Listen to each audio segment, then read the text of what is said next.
I don't think that there's any generalizations that can be made about people who microaggress others other than that they don't know what impact that's going to have.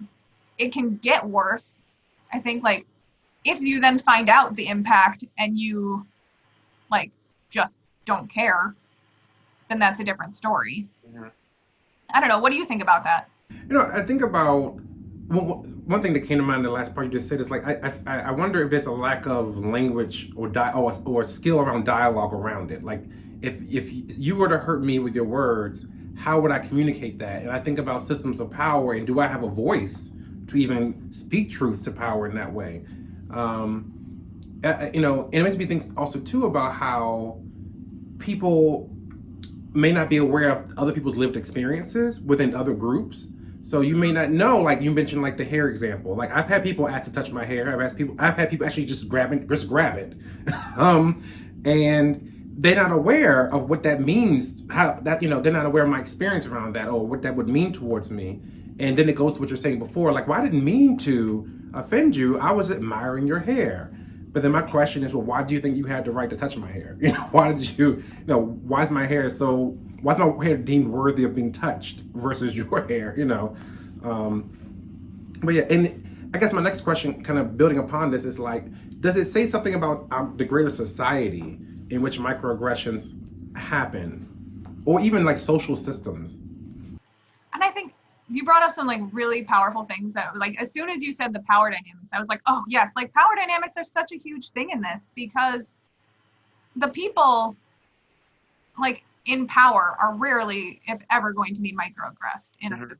Like not that they won't be microaggressed in other parts of their life, Sure. but like the people who have control and the power in the system are the ones usually that are not going to be impacted by this.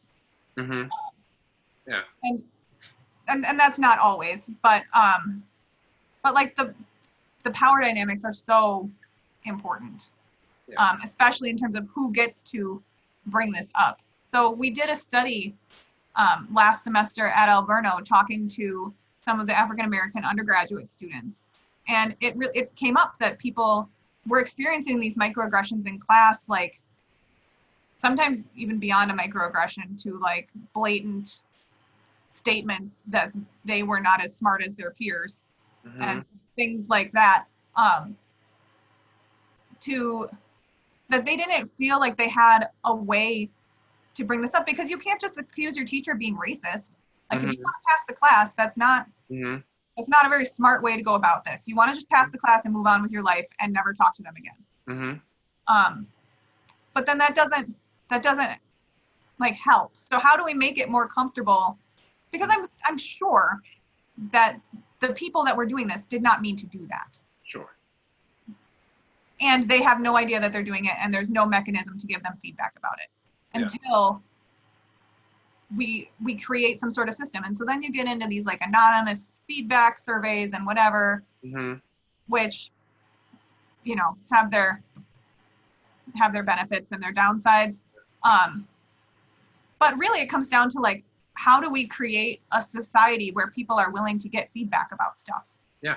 That like feedback that something isn't going as well as you want, like is acceptable. And that's actually something that I miss about being like a trainee, because I get feedback all the time. My supervisor was like paying attention to what I was doing, and we were talking about how things go. And now that I'm like a licensed clinician, like working on my own, like my clients aren't going to give me that feedback. Yeah. I don't know. That's a really good point. Have you seen like mechanisms for regular like grown-ups getting feedback outside of work? Because I don't feel like that's a thing. No, unless it's like your friend or your family member. But but even then, There's such a culture of like, oh, we don't talk about that. Yeah. Like, let's ignore that.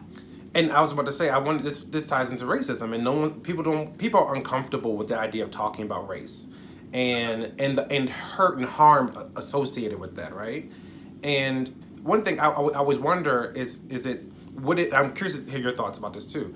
Like, would it be what about our approach of we're going to have this conversation, everyone's going to be uncomfortable, but we're just going to help each other work through the discomfort and have this conversation. Yeah, that'd be great. And the first thing that comes into my head is who is going to show up for that conversation is the people that are already uncomfortable. And the people that are not uncomfortable in the system are just gonna be like, you know what, I got better things to do that day. Like, so it's like, I don't know. Yeah. It's like the voluntary sessions at work where you can like choose to go if you want. And the people that show up are the ones that are already like caring about that topic. True.